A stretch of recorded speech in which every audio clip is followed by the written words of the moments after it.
அப்புறம் ஆப்பிள் நம்ம பார்ப்போம். ஆப்பிளில் வந்து எஸ்எஸ்ஆர்எஃப் பக் வந்து ஃபைண்ட் பண்ணியிருந்தேன். ஸோ அதான் ரிப்போர்ட் பண்ணேன் நான்.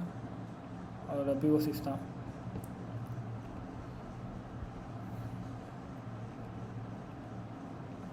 இது ஆக்சுவலி பிளைண்ட் எஸ்எஸ்ஆர்எஃப் சொல்லுவாங்க. நமக்கு வந்து ஹோஸ்டட் இன்ஜெக்ஷன் மூலமாக வந்து நமக்கு இங்கே பிளாக் பண்ணாலுமே அதோட DNS இன்ஃபோ வந்து நமக்கு கிடச்சிரும். ஓகே, ஸோ இது பேர் வந்து பிளைண்ட் எஸ்எஸ்ஆர்எஃப். ஹோஸ்டட் இன்ஜெக்ஷனும் சொல்லுவாங்க, பட் ஹோஸ்டட் இன்ஜெக்ஷன் இது இல்லை, இது வந்து பிளைண்ட் எஸ்எஸ்ஆர்எஃப் சொல்லுவாங்க. இதோட இம்பேக்ட் வந்து நமக்கு வந்து ஷெல் ஷாக் RC வந்து நமக்கு லிவரேஜ் பண்ணோம் இந்த இடத்துல. ஓகேவா?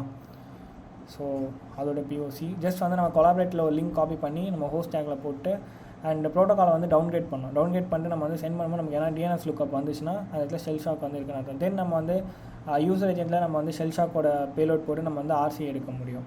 அதான் அது SES2மே அதே தான், வேறு டொமைனு. அண்ட் இது இப்போ ரீசெண்டாக எனக்கு கிடச்ச பக்கு. இந்த பக்குக்கு எனக்கு வந்து $350 வந்து பவுண்டி